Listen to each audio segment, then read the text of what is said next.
Hello, everybody. It's Mark with Next Step Home Loans. Hope you're doing well. I'm a little fired up today, and I decided to shoot this video today in my beautiful backyard of the home that I am purchasing, and I shot it here because I wanted to send a very clear message about some advice that I saw online today that actually just blew me away. It's probably some of the worst um, home buying, home or rental advice that I've ever heard, and it's infuriating to me that somebody that can sit there and earn $100,000 to $200,000 just to go on stage to talk about debt management is telling the general public um, that makes on average less than $100,000 per household per year, and actually it's a lot less than that. Um, they want to tell us when is the right time to buy and when you should buy a house and how you should buy a house. And so I'm just a little fired up about it because, in the real world, we can't save up $200,000. We can't go on stage tomorrow and make 100 grand or 200,000 grand and then pay cash for a house tomorrow. Most people are going to make $50,000, $60,000 a year, and they're going to have to pay out a house. They just cannot afford to pay cash for a house or save up 20% before they purchase. So I wanted to read exactly what this advice was this morning that I saw, and then give you some additional information on what I think about this and how I think this is probably some of the dumbest, uneducated advice when it comes to buying a house that I have ever heard in my life. But I'm going to read it to you here. I'm not going to tell you who it is. Uh, you can go search online if you want. It says, don't buy a house unless you're out of debt and you have a fully funded emergency fund.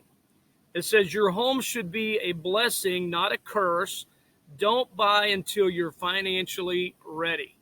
While I agree with that last statement, don't buy until you're financially ready, having enough money to pay cash does not mean that you're not financially ready.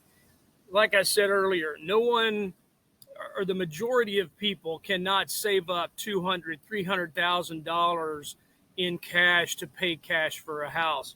And so it goes on to say, it says your home should be a blessing and not a curse. Well, let me explain a blessing to you. I helped a client of mine buy a house 6 years ago for $303,000 here in my neighborhood.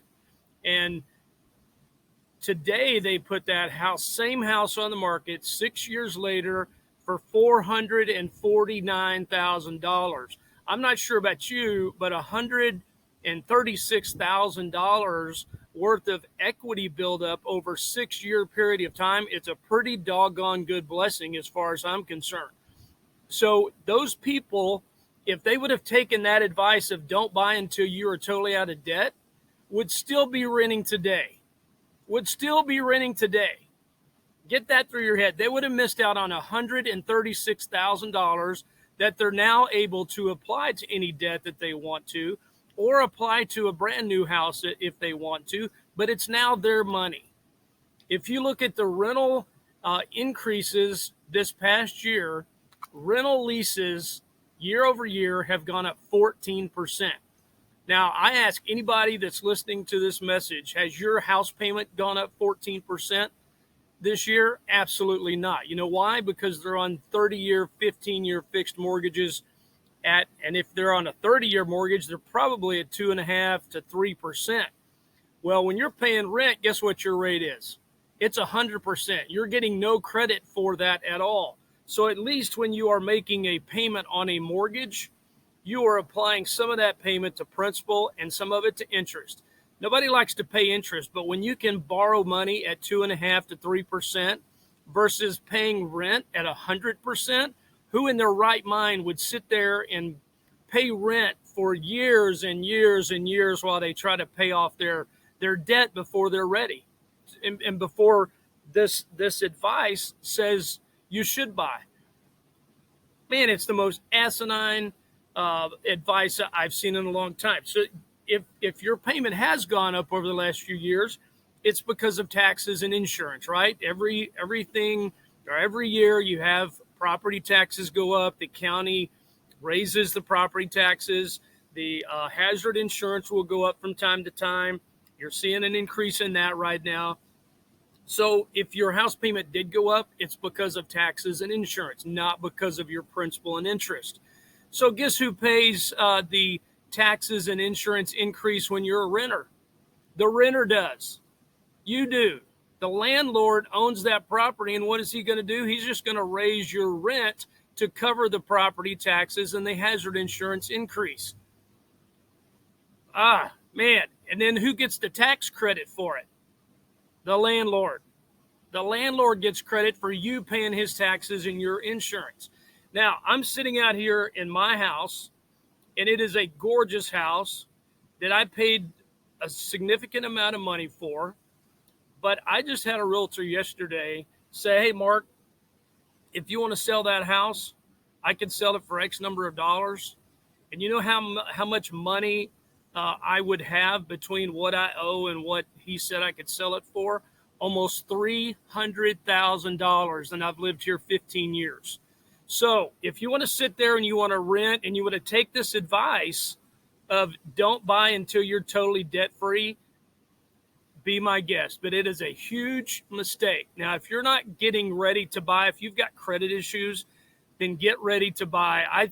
There needs to be more emphasis put on get your credit in good shape so you can buy and get a good rate so you don't get, a high payment or anything like that. But to say don't buy until you're a debt-free and you have an emergency fund built up is just irresponsible to me. And I'm not saying go out and buy right now, but get ready, get your credit in order, know what you need to do to be able to buy. How much are you going to need to save to be able to buy? There are FHA loan programs at 3.5% down. There are VA loan programs at 0% down. There are USDA loans at 0% down. You can do conventional mortgages at 3% down. Typically, you want to put 5% down. So figure out what you have to do to save up those amounts of money. See what you qualify and start getting ready to purchase. Because I'm telling you right now, you're getting no benefit whatsoever when you rent. And to say that you should rent until you save up enough money to pay off every bit of your debt and be set for your emergency fund is crazy. I know people personally that purchased home on credit years ago, and they just sold it, and now they are set for retirement because they made a wise decision that real estate is a great investment. Long term, it will pay off for you. You're going to have the ups and downs of a market that goes along with anything, any stock market, stock, any of that stuff. It's going to have its ups and downs. But when you look at real estate, the trajectory has always gone up. That's why when I bought my first house for something like $60,000, we stayed there for 3 or 4 years, sold it, took the equity, moved into my second house. Then we sold that second house, took the equity, moved into my third house, sold that one, moved into this house. I've owned 4 houses and I financed every one of them, and our rate is less than 3% on our deal. So go ask any financial planner in the world, should you borrow more money at 2.5% or 3%? Absolutely, you should. Don't wait until you are totally debt-free to go buy a house. You got a guy that makes $100,000 to $200,000 per speaking engagement telling you when is best to buy a house. That's not the real world. Most people aren't in that particular situation. It is absolutely not the real world. As I said, most people make a household less than $100,000 a year. You cannot save up that amount of money. So don't take that advice. Everybody's asking, well, what about the housing bubble that we're hearing? There's no housing bubble coming. We have a significant demand that is greater than the supply that is out there right now. And if you back up, about a third of the buyers in today's market are first-time home buyers, meaning they're not selling a house like me. If I was selling my house, I'm selling a house and I'm buying a new one, so I'm inventory neutral. 1/3 of today's buyers is a first-time home buyer. That means they're coming out of apartments, duplexes, parents' house, getting out of college, whatever the case may be. They're just buying a house. They're not putting a new one back on. They're just buying and sucking it off of out of the inventory. Well, if you back up and you look at the birth rates 33 years ago, the birth rates from 33 years ago continue to go up over the next 5 or 6 years. So the demand is just going to keep coming. And the only way that people can keep up, or inventory levels can keep up, is if builders put more houses on the market, and they simply cannot keep up right now. They can't keep employees there. They can't find material, or it's costing a lot more. So they're not putting as many houses on the market as they would like to, simply because of the inflationary things that are going on. It's costing a lot more to do that. So I don't see any housing bubble in the next 5-6 years. So get out there, get ready. If you need help, find a good mortgage guy that can give you some great information, can give you honest information, and run numbers for you. You may not buy in the next 2 months, 3 months, 6 months, whatever, but don't let somebody that makes $100,000 every time he walks on the stage tell you when it's a good time for you to buy. Because you know what they're doing? They're out there buying up all the inventory and making people rent those houses from them. Put that thought in your head. They're doing all the buying and becoming landlords to keep you in a rental. Sorry, I'm getting so upset about this, but gosh, it's just awful advice from someone that is a very well-respected person in the financial world. So, man, I don't know what else to say. Get ready to buy. Work on your credit. If you are brand new out of college, brand new out of high school, start working on your credit now. Don't let it get bad. Just keep it good from the very start. Don't go to college and build up a bunch of debt by getting a free t-shirt because you filled out a credit card application. Once you hit the campuses this fall, they're going to be everywhere. Hey, come over here, Southwest Airlines. I'll give you a free Southwest Airlines t-shirt. That t-shirt's going to cost you a lot of money. Be wise with your finances. Don't do anything stupid. Get you a credit card, but pay it off. I've made videos before about ways to build your credit, but get with a good, honest mortgage guy that is going to steer you in the right direction on what's best for you, give you the information, and you can decide what's best for you. But main thing is work on your credit. Focus on that. Don't let that get bad, because when that gets bad, it takes a while to fix.